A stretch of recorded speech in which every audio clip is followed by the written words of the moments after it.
ఆంధ్రుల కళ రాజధాని అమరావతి ఆర్థిక పురోగతికి పునాది పడిన రోజుది.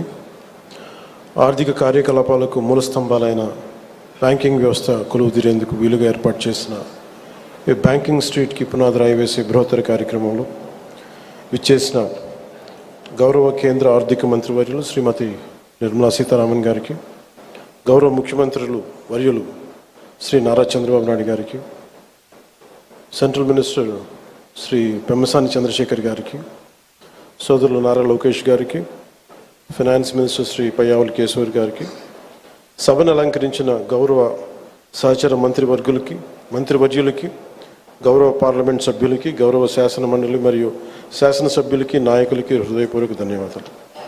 ఇక్కడికి విచ్చేసిన అధికారులందరికీ కూడా నా ప్రత్యేక నమస్కారం. My wholehearted namaskaram to all the representatives of the premier banking institutions and insurance companies. On behalf of people of AP and our government, our heartfelt welcome and namaskars to you all. రాష్ట్ర పురోగతి కోసం వేస్తున్న ప్రతి అడుగులో గౌరవ ప్రధాని శ్రీ నరేంద్ర మోదీ గారి నాయకత్వంలోని కేంద్ర ప్రభుత్వం అందిస్తున్న తోడ్పాటు మరువలేనిది. ముఖ్యంగా ప్రత్యేకించి అమరావతి అభివృద్ధికి వారు అందిస్తున్న ప్రోత్సాహం మేము గుండెలో పెట్టుకుంటాం. ఈ రోజున అమరావతి అభివృద్ధి ప్రాజెక్టులు సాగుతున్నాయి అంటే అది నారా చంద్రబాబు గారి నాయకత్వంలోని ఈ ప్రభుత్వం సంకల్ప బలం, మోదీ గారి కేంద్ర ప్రభుత్వ సహకారం. కేంద్రం నుంచి వస్తున్న ఆర్థిక సాయం కాగితాల లెక్కల్లో కరిగిపోకుండా జరుగుతున్న అభివృద్ధి ప్రతి ఒక్కరికి కనపడేలా జవాబుదారీతనంతో ఈ ప్రభుత్వం పనిచేస్తుంది. Madam Nirmala Sitharaman ji, your visit here is not just ceremonial. It is deeply symbolic and strategically significant. By laying the foundation stones for these banking institutions, you are laying the foundation for financial prosperity in our capital. It is a reaffirmation of the central government's commitment to Andhra Pradesh and a personal endorsement from you and Honorable Prime Minister Shri Narendra Modi ji of our developmental vision. నేడు bank of India, Indian bank, bank of Baroda, IDBI, LIC లాంటి premier banking institutions, అలాగే బీమా సంస్థలు ఒకటే చోట ప్రత్యేకించి ఒక banking స్ట్రీట్కి ఉండటం చాలా దేశంలో చాలా అరుదైన సంఘటన. అలాంటి దానికి పునాది వేసిన బ్యాంకింగ్ స్ట్రీట్ అమరావతి నగరానికి ఆర్థిక శక్తినిచ్చే అతిపెద్ద అడుగు. ప్రధాన బ్యాంకుల కార్యాలయాలు, ఆర్థిక సంస్థలు ఒకటే చోట ఉండటం వల్ల ఆర్థిక కార్యకలాపాలు, వ్యాపార లావాదేవీలు చాలా వేగంగా పుంజుకుంటాయి. పెట్టుబడిదారుల విశ్వాసం పెరుగుతుంది.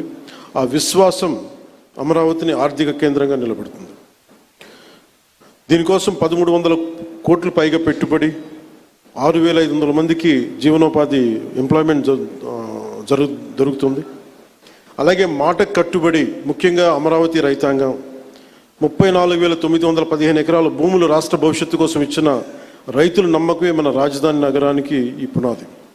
నేడు పునాది వేసింది కేవలం భవనాలకు కాదు, ఆంధ్రప్రదేశ్ భవిష్యత్తుకు పడిన పునాది. ఇది అమరావతికి ఆర్థిక కేంద్రం, విద్యా కేంద్రం, ఒక పరిశోధనా కేంద్రం, ఒక మంచి పరిపాలనా కేంద్రంగా ఎదగడానికి నేటి పునాది బలం చేకూరుస్తుంది.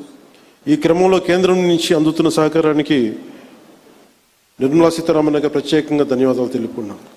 ఒకసారి ఆంధ్రప్రదేశ్ ప్రజలందరూ కూడా ఎన్డీఏ ప్రభుత్వం ఏర్పాటు తర్వాత మనకి గౌరవ ప్రధానమంత్రి మన మోడీ గారు అందించిన సహకారం, ఆయన నాయకత్వంలో ప్రత్యేకించి ఆంధ్రప్రదేశ్కి వైజాగ్లో మీరు పెట్టుబడులు దాదాపు జనవరిలో 2 లక్షల కోట్లు పెట్టుబడికి ఆ రోజు ముందుకు తీసుకెళ్లారు. 7.5 లక్షల ఉపాధి అవకాశాలు, 2 లక్షల కోట్లు. అలాగే అమరావతి పునర్నిర్మాణానికి మే నెలలో 1,07,000 కోట్లు, కొన్ని వేల మందికి ఉపాధి అవకాశాలు. Kurnool super GST super saving సభలో ఆ రోజున కొప్పర్తి అండ్ ఓర్వకల్ కారిడార్ల ద్వారా 13,429 కోట్లు ప్రాజెక్టులు.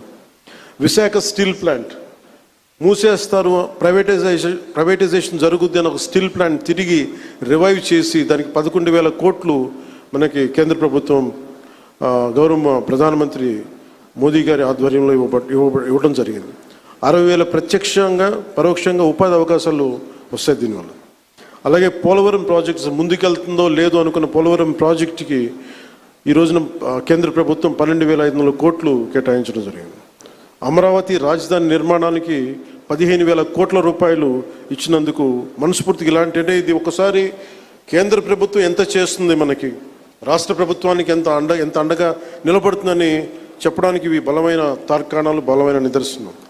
సో అందుకని ప్రత్యేకించి ఈ సందర్భంగా గౌరవ ప్రధానమంత్రి శ్రీ నరేంద్ర మోదీ గారికి, అలాగే finance minister, central finance minister Shrimati Nirmala Sitharaman గారికి, ప్రత్యేకంగా మీ అందరికీ కూడా మా కేంద్ర ప్రభుత్వానికి ప్రతి ఒక్కరికి ధన్యవాదాలు తెలుపుకుంటూ ఈ రాష్ట్రాన్ని చాలా బలమైన నాయకత్వంతో, అపారమైన అనుభవంతో ముందుకు తీసుకెళ్తున్న గౌరవ ముఖ్యమంత్రి శ్రీ నారా చంద్రబాబు నాయుడు గారికి ప్రత్యేక ధన్యవాదాలు, ప్రత్యేక కృతజ్ఞతలు తెలుపుకుంటూ అమరావతి రైతాంగం మీరు నిలబడ్డారు, మీకోసం మేము నిలబడతామని తెలియజేసుకుని సెలవు తీసుకున్నాను. జై హింద్.